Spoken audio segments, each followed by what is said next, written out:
If you've ever stood at a graveside and felt the finality of death settling into your bones, you know how silence can feel heavier than any word.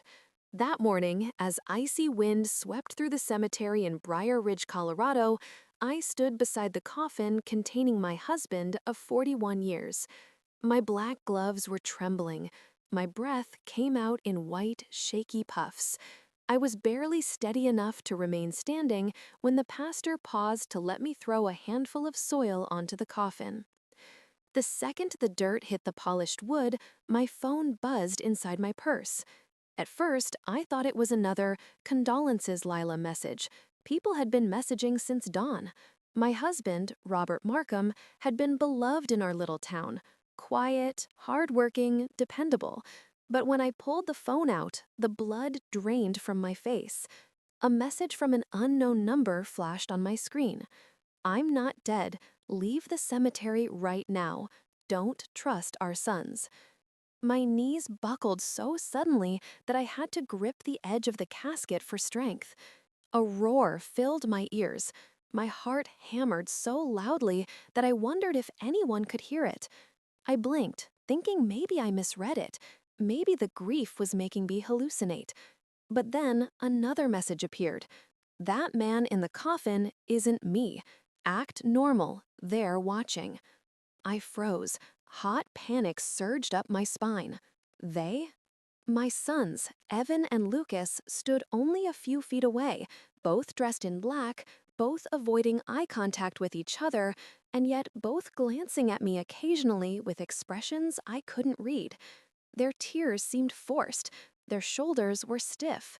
Their presence felt wrong. The wind howled. The trees swayed. My fingertips went numb. Something was very, very wrong, and I didn't know it then, but this moment would unravel everything I thought I knew about family, loyalty, and love. This message wasn't just a warning, it was the beginning of a nightmare. Before I tell you what happened next, make sure you subscribe, because what I'm about to reveal took me months to uncover, and it nearly cost me my life. Now, let me take you back to where all of this truly began. My name is Lila Markham, and I turned 64 last spring, just a week before my husband died. At least, that's what I believed. I've lived in Briar Ridge my entire adult life.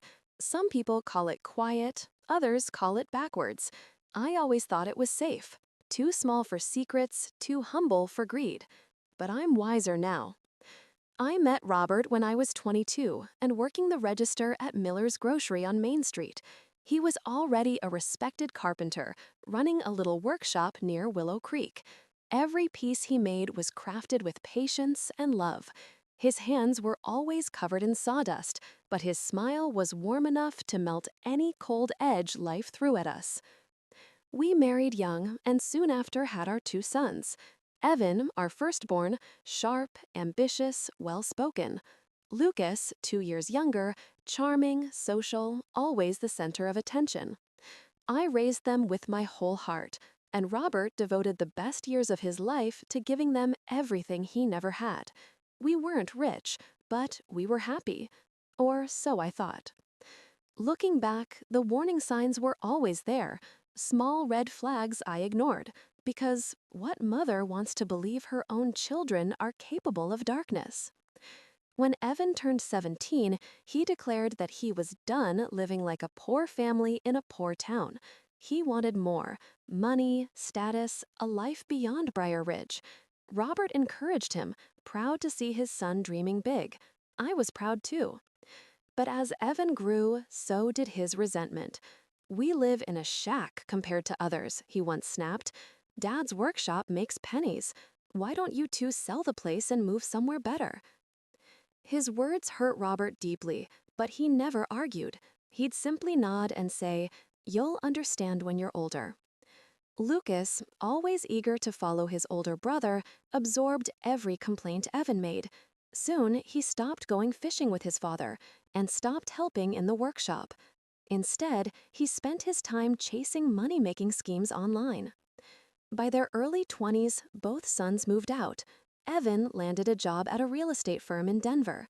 Lucas drifted through sales jobs and short-lived business ventures. Visits became infrequent. Calls became shorter. Birthdays were sometimes forgotten. Robert would pretend it didn't sting, but I saw how his smile dimmed each year. Kids grow up, he would say. That's life. But I knew the truth. Our boys were drifting away, and we were the ones fading from their world. 2 years before his death, Evan and Lucas suddenly started visiting more often. At first, I was thrilled. I thought maybe they missed us. Maybe they wanted to reconnect. But I quickly learned the truth. They wanted something. Evan brought it up first. "Mom, Dad, have you considered selling this house? The market's strong right now. You could make good money." "We're happy here," Robert replied. "We built this home together." Lucas chimed in, "You'd be better off in a retirement complex. Safer. No maintenance, no pressure." Retirement complex, as if we were already halfway in the grave. Robert's fingers tightened around his coffee cup. He tried to remain polite. "We appreciate your concern," he said, "but we're fine." But they didn't like being told no. The visits became more intense, their tone more insistent. Over the next several months, they pressured Robert to retire, told us the workshop was too dangerous at his age, brought real estate brochures, talked about managing our finances, asked repeatedly about insurance policies. I didn't see it then, but now I understand. They weren't visiting out of love. They were circling, like vultures. Exactly 3 weeks before the accident, Robert came home shaken. He sat at the dining table long after dinner, staring at the candle flickering between us. His hands trembled slightly, something I had never seen in 40 years of marriage. "Lila," he said quietly, "there's something I need to tell you." My heart quickened. "What's wrong?" He hesitated, and that scared me more than any words could have. "It's the boys," he whispered. I frowned. "What about them?" "I think," he swallowed hard, "I think they're hiding something from us, something serious." "What kind of something?" He rubbed his forehead. "They showed up at the workshop today. They brought documents, insurance forms, financial paperwork. They said it was for updating beneficiaries in case something happened to me." "That's normal," I said gently. "They're probably being responsible." "No," he said firmly. "This wasn't concern. It felt like pressure." I didn't understand until he added, "And Evan asked me what time I usually eat breakfast, and if I ever eat alone. He said it was for my health. Lila, it felt wrong." A cold dread spread through my chest. "Robert, are you saying?" He shook his head. "I don't know what I'm saying, but I don't feel safe." That night, Robert insisted on keeping the front door locked. He closed the curtains before sunset. He checked the workshop twice before bed. It wasn't paranoia, it was instinct. Instinct telling him he was being hunted. On a Tuesday morning, I was making breakfast when the phone rang. I answered cheerfully until I heard the voice on the other end. "Mrs. Markham, this is Meadow Crest Medical Center. Your husband has been admitted after a workplace incident. You need to come immediately." My heart dropped. "Is he okay?" I choked out. "Please come as soon as possible." That phrase, "as soon as possible," haunted me later. I grabbed my coat and rushed out. The sky was gray. The wind was biting. The drive felt endless. When I arrived, Evan and Lucas were already there.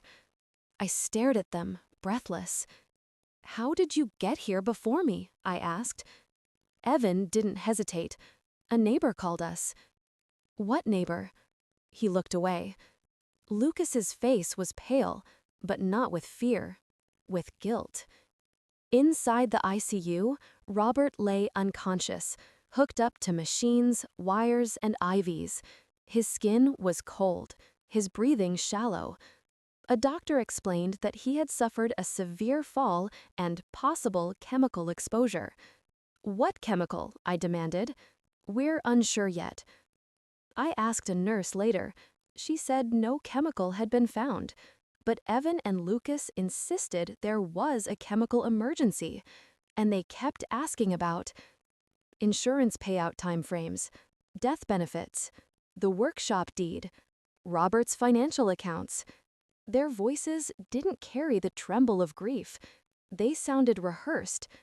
3 days later, Robert died. The funeral was arranged quicker than I wanted.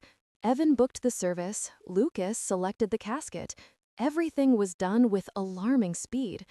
They didn't ask my opinion on anything. Dad wouldn't want a lot of fuss, Lucas said. But Robert loved people. He loved gatherings. He loved community. Only 9 people showed up that day. Not even the workers from the workshop came, because Evan told them there wouldn't be a service until next month. Lies. Everything was lies. I stood in front of the coffin, numb, lost, broken. And then, my phone vibrated, and everything changed. The first message, "I'm not dead. Walk away from the grave. Don't trust our sons." The second, "That's not my body. You're in danger." My blood turned to ice. My vision blurred. The world tilted. I hid the phone immediately, glancing at Evan and Lucas. Their eyes were fixed on me, not with tenderness, not with grief, but with sharp observation. They were waiting for a reaction, waiting to see if I suspected anything. I forced myself to breathe, to stand straight, to act normal. But my heart was crumbling. When we returned home after the service, another message came. "Go to the workshop, under the floorboard near my desk. You'll understand everything." It was either a trap or the truth. Either way, I had to know. Robert's workshop smelled like cedar and varnish, just as it always had, but today it felt different. The air felt heavy, cold, wrong. I scanned the room. There were no signs of an accident, no broken machinery, no spilled chemicals, no scorch marks, no debris. How does a man fall badly enough to die without leaving a single sign of it?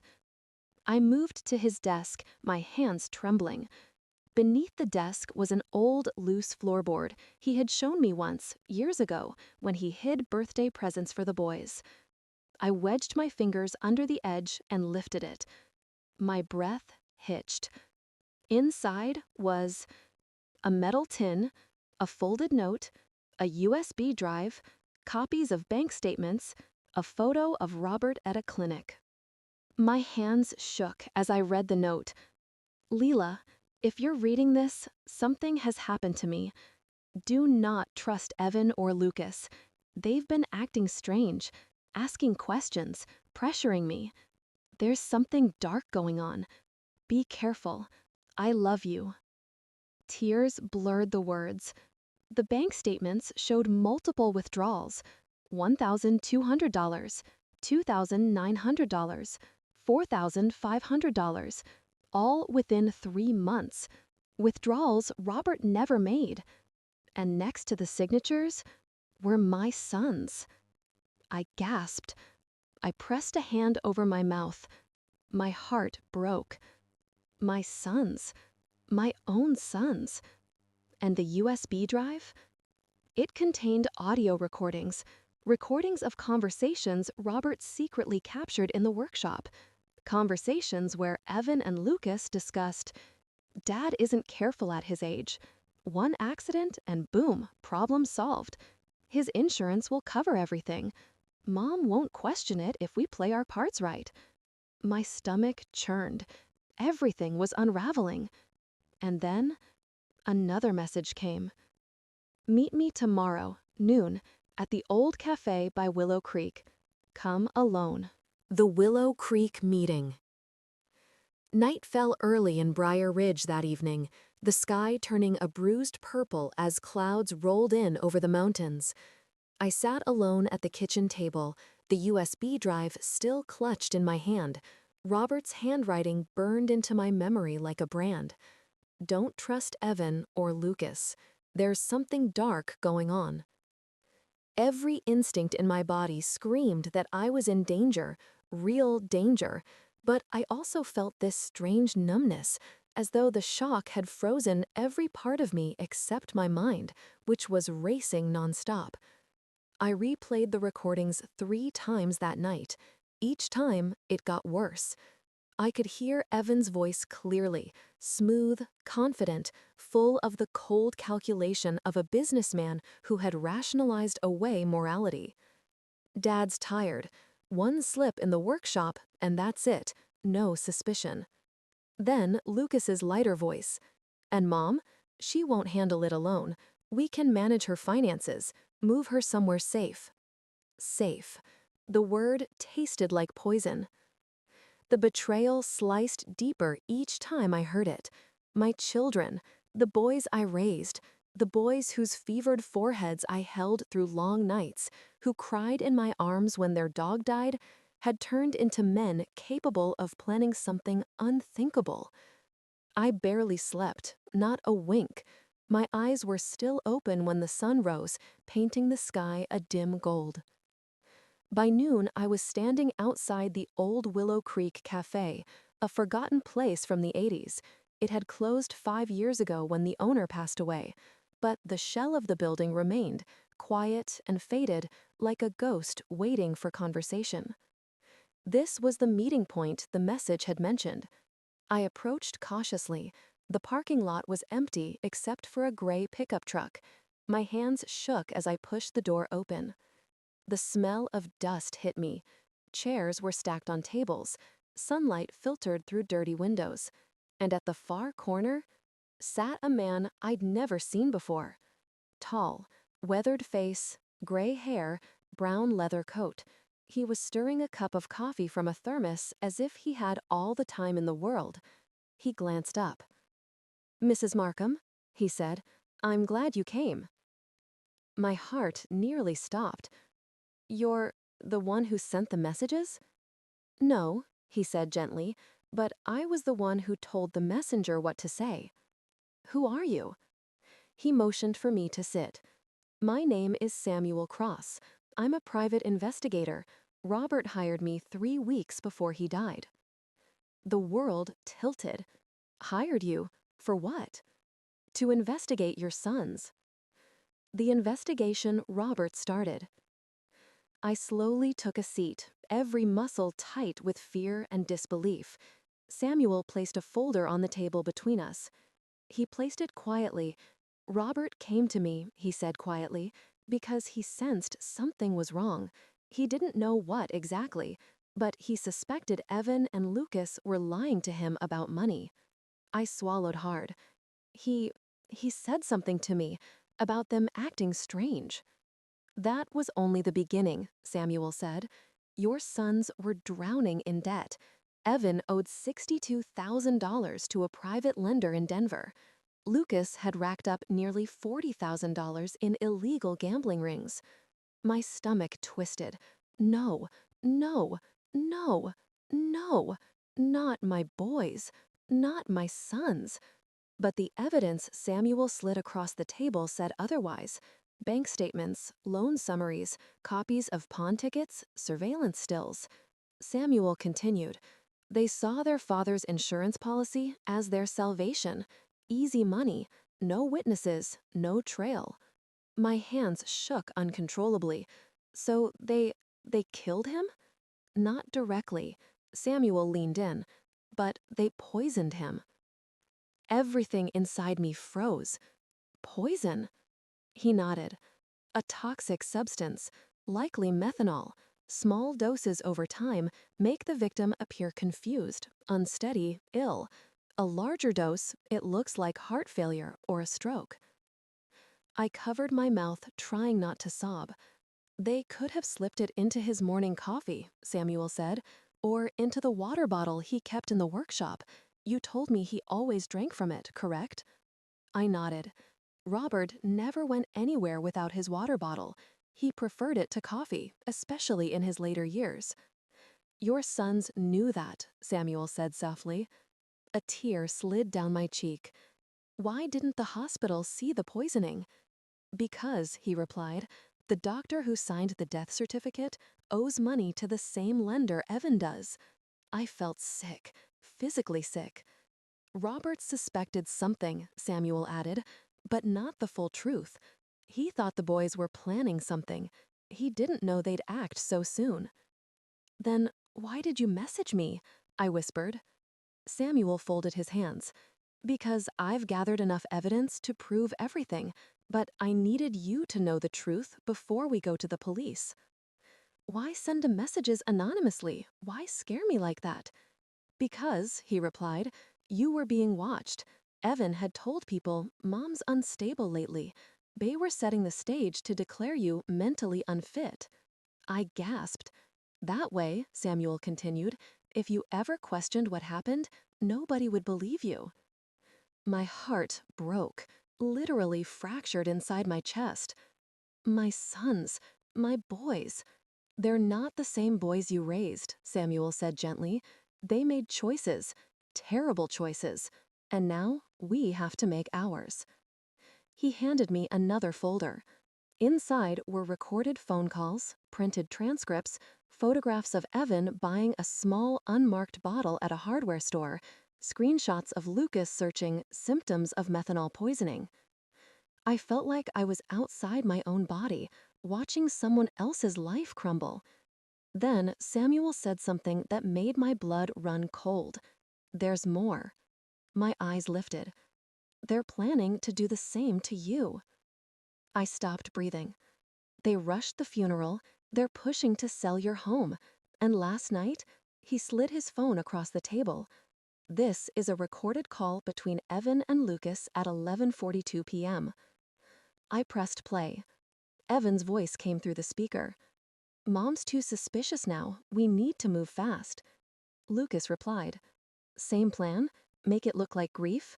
She's alone now. Easier. Then Evan, yes, once she's gone, we split everything. The recording ended. I trembled violently. They want to kill me too? Samuel nodded solemnly. They want the house, the savings, the workshop deed, everything. I pressed my shaking hands flat on the table. So what do we do? Samuel exhaled slowly. We go to the police, today, right now, before they make their next move. The call from Evan. As we stood to leave the abandoned cafe, my phone began to ring. The screen flashed. Evan, home. Samuel's eyes widened. Don't answer. But I did. My voice was barely steady. Hello? Evan's tone was unnervingly calm. Mom, where are you? Lucas and I stopped by your house. You aren't here. Samuel motioned for me to put the call on speaker. I did. I went out for a walk, I said. Oh, Evan replied. Well, we need to talk. Lucas has something important to tell you. Very important. Something inside me screamed that this was a trap. Come home, Evan continued. We'll wait. Samuel whispered, don't go, stall him. Evan, I said, forcing my voice not to shake, I'm not feeling well. I might stay out longer. A beat of silence. Then Evan's voice darkened. Mom, come home, now. He hung up. My entire body began to tremble. Samuel grabbed my arm gently. Let's go, right now. To the police station. We didn't go to my house. We drove straight to the Briar Ridge Police Department, a modest brick building near the town square. The afternoon sun cast long shadows across the parking lot as we walked in. Sergeant Nadia Klein, a tall, sharp-eyed woman in her 40s, greeted us. She had known Robert for years. When she saw my face, her expression softened. Mrs. Markham, are you all right? No, I whispered, and you're the only one who can help. Inside her office, Samuel laid out everything. The recordings, the bank statements, the withdrawals, the transcripts, the poisoning theory, the doctor's involvement, evidence of forged signatures, the recorded murder plan. With every piece of evidence, Nadia's face hardened. By the end, she stood abruptly. "This is attempt homicide," she said, "on both your husband and you." My heart thudded painfully.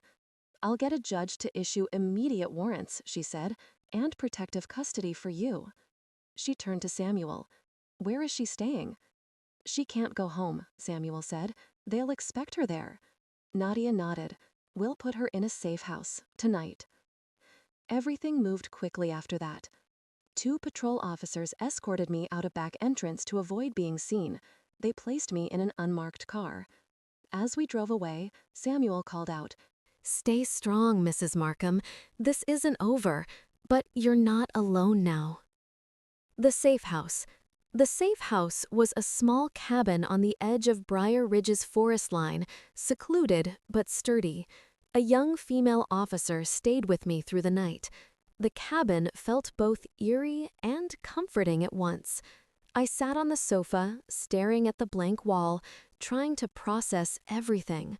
How did my life collapse so suddenly? How did I go from being a wife, a mother, a grandmother, to being prey? My heart ached with grief, not just for Robert, but for the sons I once knew, the sons I had loved with all my being. Around 8 p.m., Nadia arrived. She sat beside me. "We've issued arrest warrants," she said. "Evan and Lucas are being surveilled right now. We'll make the arrests before morning." "Will they resist?" I asked shakily. "We'll be prepared for anything," she replied. "But before we proceed, there's something else." She pulled out a folder. "This came from the state coroner," she said softly. "Samuel requested toxicology on Robert's medical reports." My breath caught. What did they find? Nadia hesitated, a flicker of pain crossing her face. There were traces of methanol in Robert's system. The world blurred. "It was small," she said, "but enough to indicate poisoning. The hospital staff either missed it or ignored it." My tears fell silently. Robert hadn't died from an accident. He had been killed, murdered, by our own children. Nadia placed a gentle hand on my shoulder. "We will make this right." The message I didn't expect. Around 11:17 p.m., after a long, silent stretch of staring at the ceiling, my phone buzzed. I grabbed it immediately, assuming it was Nadia. But it wasn't. It was an unknown number, just like before. My stomach clenched as I tapped the message open. "They know you went to the police. They're coming tonight." I froze. Another message arrived instantly. "Do not open the door. Do not leave the cabin. They're desperate." My blood turned to ice. My breath seized. I looked at the young officer assigned to guard me. Her eyes widened when she saw my expression. "What is it, Mrs. Markham?" I handed her the phone. She immediately radioed dispatch. "Unit 43 to base, possible breach. We need immediate backup at Safe House 3, code red." Static crackled. Then a voice responded. "Backup en route." But the officer and I both knew backup would take 10 minutes, and 10 minutes could be fatal. She drew her weapon and motioned for me to get behind her. A cold fear crawled under my skin, a fear only a mother can feel when her own children become her predators. Then, footsteps crunched outside the cabin, slow, deliberate, too familiar. My breath hitched. A shadow passed by the window. Then a whisper. "Mom? Open up?" I nearly fainted. It was Evan. The knock that broke everything. The whisper outside the window cut through me like a knife. "Mom, open up." It was Evan's voice, soft, coaxing, friendly sounding like the boy who used to read me bedtime stories. But now it was a weapon, a practiced tone designed to lower my guard. The young officer, Corporal Maya Rivera, had her weapon trained on the door, Her jaw was tight, her knuckles white where they gripped the pistol. She motioned with her eyes for me to stay back. "Don't answer," she hissed. My hands wouldn't stop shaking. My mouth felt dry enough to crack. "Evan," I managed, my voice trembling. "What are you doing here?" There was a pause. I could hear shuffling. Another whisper, this one harder, like someone trying to sound like a frightened child. "Mom, it's me. I need to talk. Please. We just want to fix things." "Fix what?" I said, though my heart already knew the answer. Another whisper. "The house. The money. Come home, please." Corporal Rivera spoke into her radio in a flat, urgent tone. "Unit 43 to dispatch. Possible attempted entry. Subject at front door is Evan Markham. He's asking to be let in. Requesting immediate backup." Static hissed back. "Units en route. ETA 5 minutes." 5 minutes. An eternity. Evan continued to plead through the door. "Mom, please. I know you're scared. We can explain everything. Let us in. We can make it right." Maya's finger tightened on the trigger. "He's trying to manipulate you. Remember the recordings." Her words landed like stones. I thought of Robert's note. I thought of the audio that played Evan planning my murder. I thought of the way Evan's eyes had gleamed when money was mentioned. I drew in a breath and said, as steady as I could, "Evan, I can't. Please go home." "Mom," he began, voice breaking in a way that tugged at something raw inside me. But then the words hardened. "If you don't open the door, we'll make it worse." A hollow dread opened up in my stomach. Maya's radio crackled again. 2 units are 5 minutes out. Evan's voice shifted, no longer pleading, now cold, controlled. "We'll be back later. Don't worry." Footsteps receded. The door slammed. My heart nearly stopped. The arrests. We didn't wait for them to come back. By dusk, squad cars circled the neighborhood. Headlights and emergency lights painted the trees red and blue. Officers moved with quiet efficiency, trained to be careful, but trained to act. Sergeant Nadia Klein led the operation. She moved with the steady authority of someone who had seen enough of human cruelty to know when to act and when to hold back. She stayed close to me as they swept the property. "We'll take them alive," she said.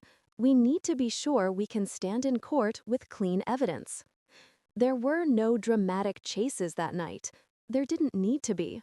The law had already done much of the work with the audio, the bank records, the surveillance photos. Evan was arrested first. They found him at a small motel on the edge of town, his suit, what he'd been wearing at the funeral, crumpled on the bed. He'd tried to leave town with a duffel bag and a stack of cash. Lucas put up a fight at his apartment. He leapt over a porch railing and ran down an alley, but officers cornered him behind a hardware store after a short foot pursuit. He tried to climb a chain-link fence and slipped, his ankle turning under him. 2 officers tackled him as he screamed for mercy.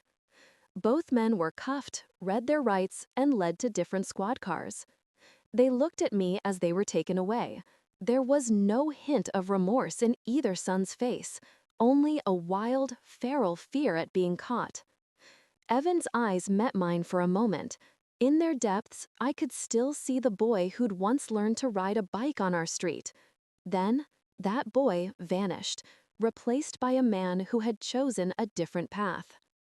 Interrogations and confessions. Over the next 24 hours, the Briar Ridge PD ran interviews.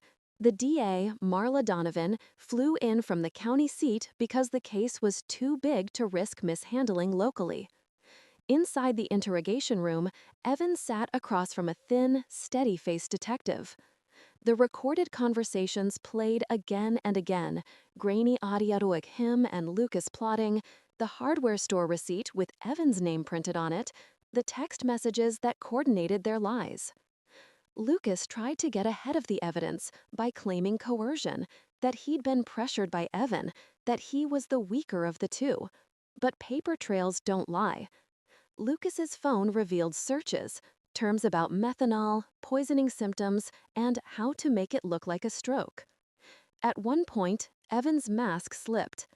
He laughed, a nervous, bitter laugh, like a man who had lost control.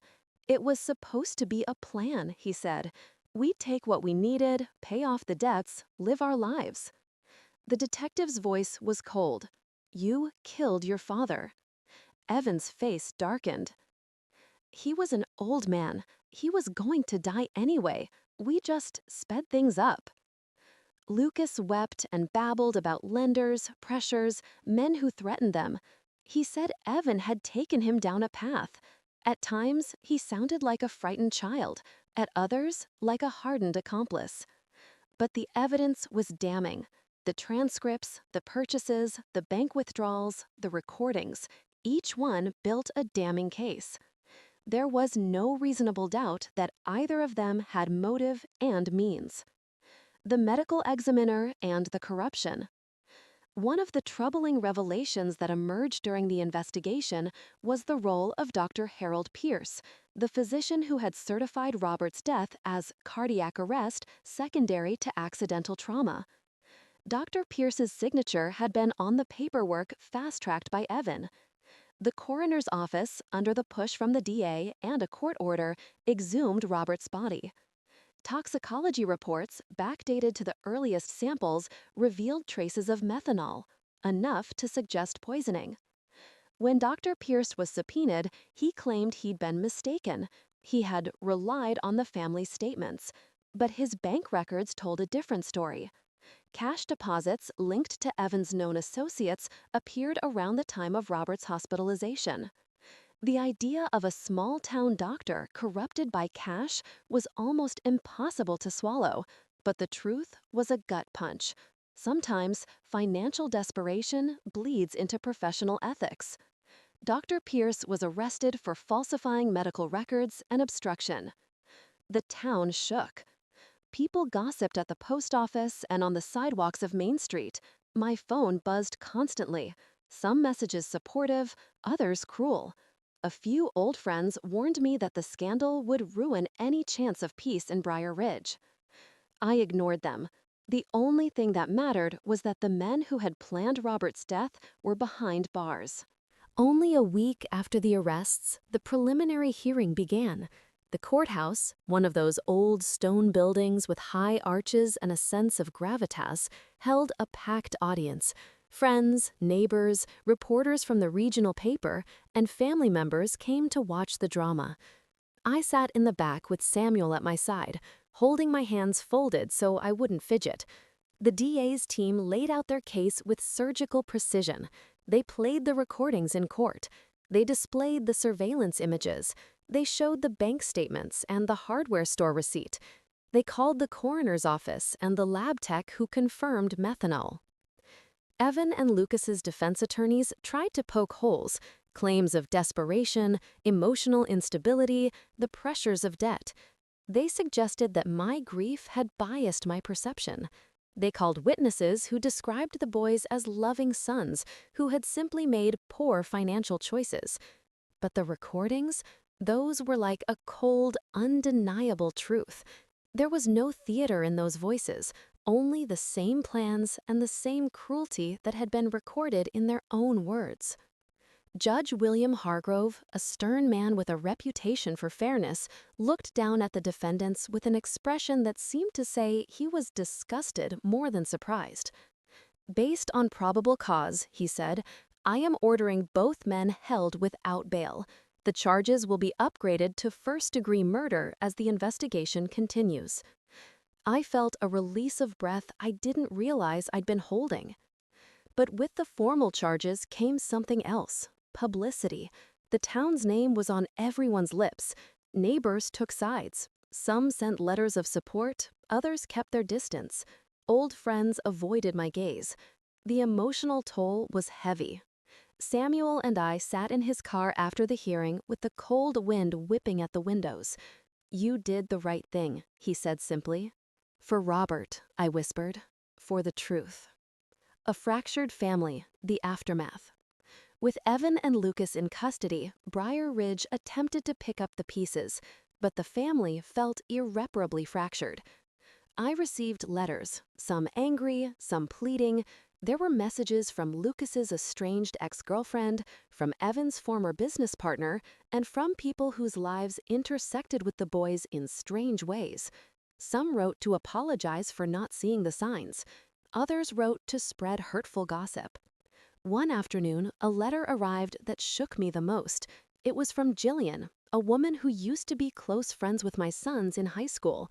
Her letter was an apology and a confession.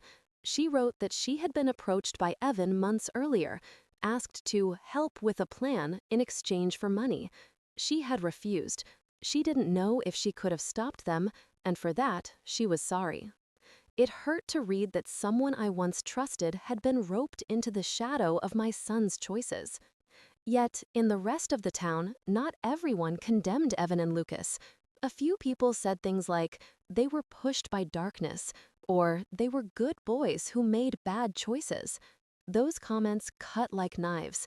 They felt like excuses. I clung to the idea that the justice system would do its work, that truth, once revealed, would bring some healing. But truth didn't heal everything. It didn't bring Robert back. It didn't bring back the ordinary Sundays when we ate pancakes on the porch. It didn't wipe the memories of laughter or the hollow ache that replaced it. A new threat, unraveling further lies. Just as I thought the worst was behind us, something unexpected surfaced. An envelope arrived at the DA's office, sealed anonymous. Inside was a set of photographs showing a meeting between Evan and a man I'd never seen, an older man with slick hair and an expensive suit. The photos captured them handing over a small envelope behind the hardware store, the same place Lucas tried to flee. Detective interviews dug deeper. The man in the suit turned out to be Victor Hale, a loan broker who operated on the fringes, legal enough to slip through the cracks, ruthless enough to use people's desperation as currency. Victor had been lending Evan money at extortionate rates. He operated with a network of enforcers who made sure payments were made, one way or another. The photograph evidence connected him to Evan's debts and to the cash flows that had appeared in Dr. Pierce's accounts. Victor became another target, and with him came an even darker suspicion that Evan and Lucas didn't act in isolation, that other people had a hand in creating the pressure that drove them to such extremes. The town's web of connections, who owed who borrowed from whom, who had hurt whom, began to look like a map of desperation. And at the center of it all was a small house on Pinecrest Road with a garden of daisies and lilacs, where a woman in her 60s still set a place at the table for a husband who never returned. Night fell again in Briar Ridge. The police lights outside my house were gone, but the memory of flashing red and blue remained imprinted in my mind. I sat in the small living room we'd shared for 40 years, a cup of tea long gone cold on the coffee table. Samuel had left after arranging my next court appearance and ensuring the DA had everything required for prosecution.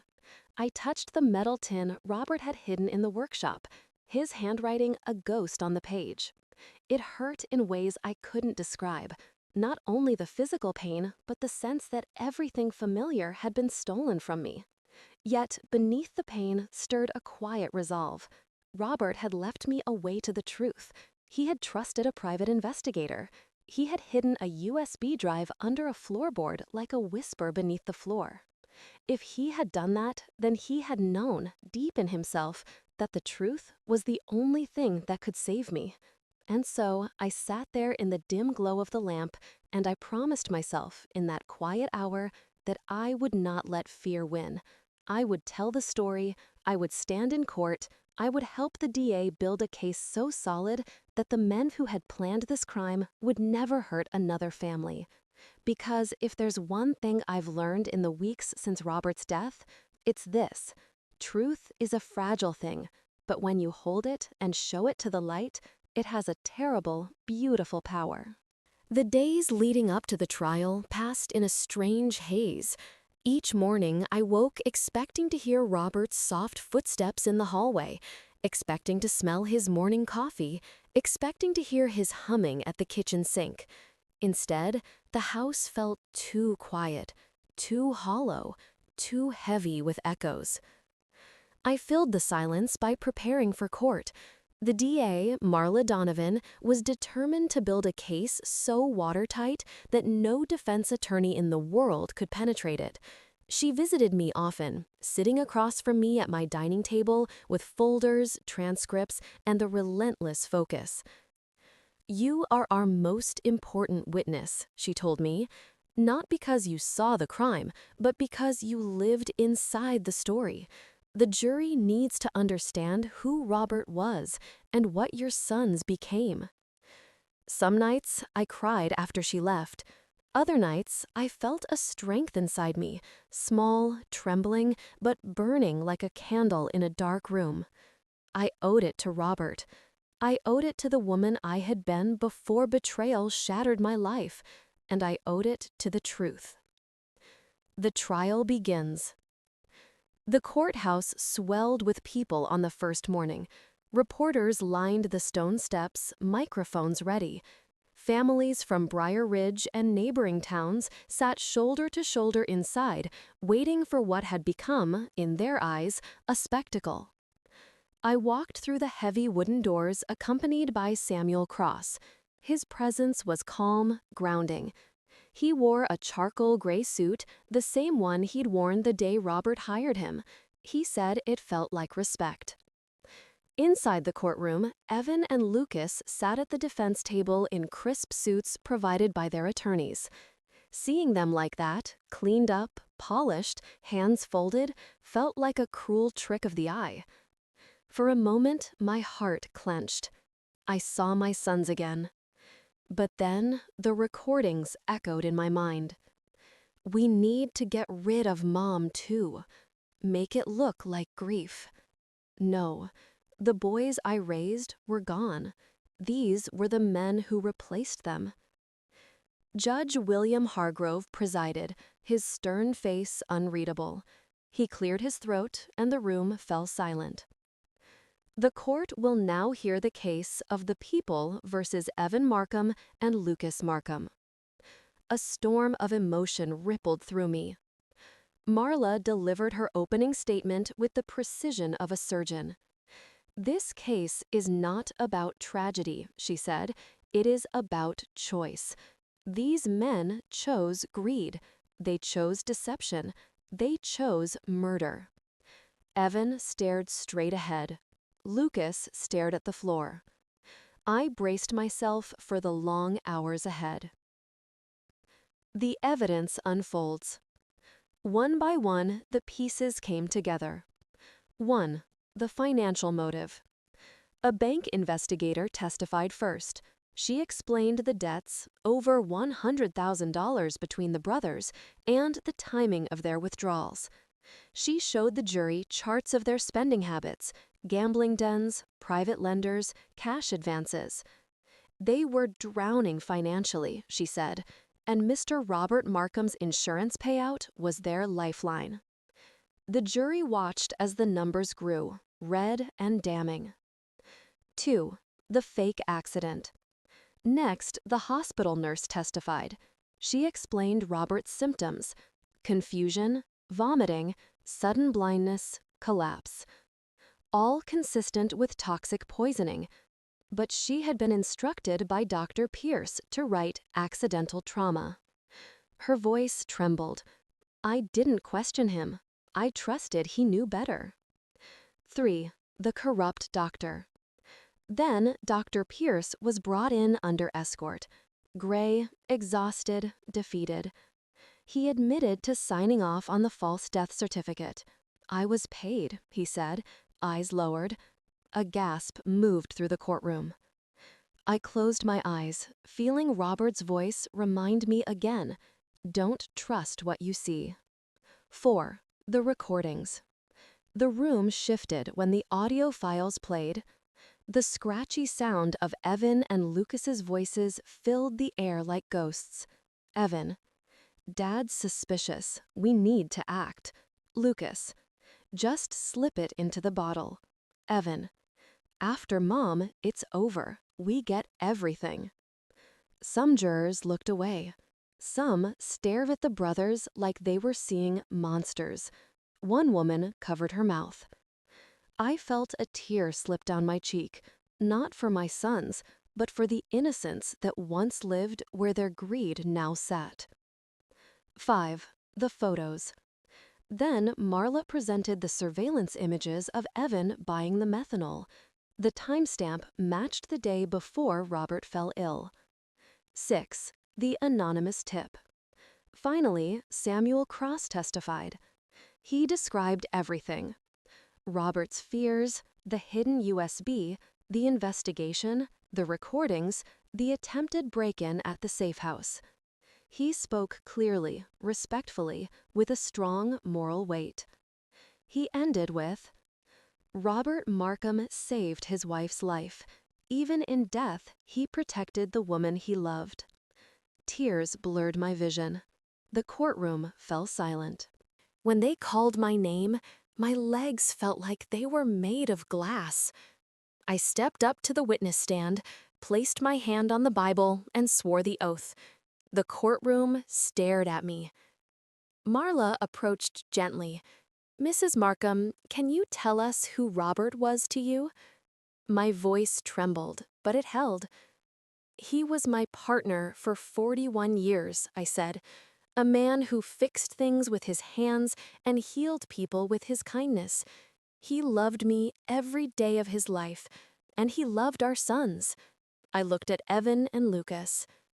They stared back, Evan's expression stone cold, Lucas pale and sweating. "But love," I said slowly, "is not blind, and sometimes truth must stand stronger than blood." Marla let me speak in my own words. I told the jury about the funeral, the message, the USB, the bank withdrawals, the pressure to sell my home, the fabricated narrative about grief, the night at the safe house, Evan at the door. Some people in the courtroom cried silently. When Marla finished her questions, she gently squeezed my hand as I stepped down. But I wasn't prepared for what came next. Star: The defense strikes back. Evan's attorney, sleek and aggressive, stood. "Mrs. Markham," he began, "you are grieving. Isn't it true that grief can distort memory, interpret conversations incorrectly?" "No," I said firmly.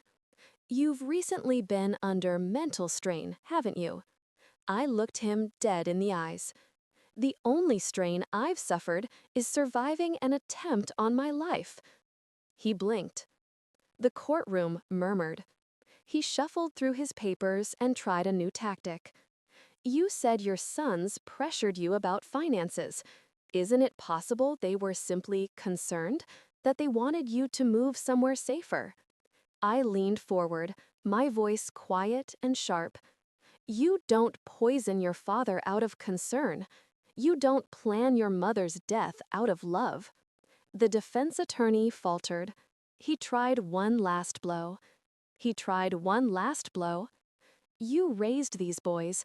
If they became criminals, isn't that a reflection on your parenting?" The courtroom gasped. Judge Hargrove slammed his gavel. "Counselor, one more insulting question, and I will hold you in contempt." The attorney backed down immediately. I returned to my seat, trembling, but proud. For the first time since Robert died, I felt truly strong. Star: The verdict. 3 full days passed before the jury returned. Those hours were agony. I sat on the porch of the safe house, staring at the forest, holding Robert's letter in my lap. Sometimes I imagined I could feel him sitting beside me, his warm hand covering mine. When the call finally came, a police escort drove me to the courthouse. The courtroom was full. Judge Hargrove addressed the jury foreman. Has the jury reached a unanimous verdict? We have, Your Honor. Every heartbeat felt like a drum inside my skull. For the charge of first-degree murder in the death of Robert Markham, I clenched my hands. We find the defendant, Evan Markham, guilty. A wave of gasps washed through the room. Evan closed his eyes, his jaw clenched. He did not look at me. And for the defendant, Lucas Markham, guilty. Lucas burst into tears, loud, sobbing, shaking. The foreman continued, for conspiracy to commit murder in the planned death of Margaret Markham, the judge nodded. We find both defendants guilty. The air felt electric. The room shook with whispers. I exhaled a long breath, like releasing years of pain in one moment. Judge Hargrove looked at both men with a mixture of sorrow and sternness. Your actions were deliberate, malicious, and driven by greed, he said. You betrayed the man who raised you and the woman who loved you. For these crimes, I sentence you each to life imprisonment without the possibility of parole for 40 years. Cries erupted in the courtroom. Some were from strangers, some from Lucas. None from Evan. The gavel fell. Justice. At last. Star. Life after the verdict. The weeks after the sentencing were strangely quiet. I returned to my home on Pinecrest Road, now restored with fresh paint and new light. The workshop, once haunted by grief, became my sanctuary. I filled it with potted plants, soft music, and photographs of Robert. Samuel continued to visit every Wednesday. Sometimes with coffee, sometimes with pastries, always with kindness. You kept your promise, he said one afternoon as we sat among the roses and hydrangeas. What promise? That you would find the truth, he said, and that you would survive it. I smiled through tears. He was right. I had survived. Star. Legacy. With the insurance money, which I never touched, I founded the Robert Markham Trust, a small organization helping families dealing with abuse or financial exploitation by relatives. People came from neighboring towns for advice, support, and guidance. Every time someone thanked me, I whispered quietly, "Thank Robert. He saved me first." Star. Closure at last. On the 1-year anniversary of Robert's death, Samuel drove me to his grave. The sky was bright, the breeze gentle. I laid down the fresh lilies I had grown myself. "Robert," I whispered, placing my hand on the gravestone, "I found justice, for you, for us. And I'm still here, still fighting, still loving." The wind rustled through the leaves. I closed my eyes, imagining his warm laugh in the air. Then I stood, steadier than I had been in a long time, and walked back to the car. The door closed softly behind me. A new chapter had begun. What would you have done? Let me know in the comments below. Your thoughts matter to me. And if you want more shocking real-life stories, hit like, subscribe, and tap the bell. Your support keeps this channel alive.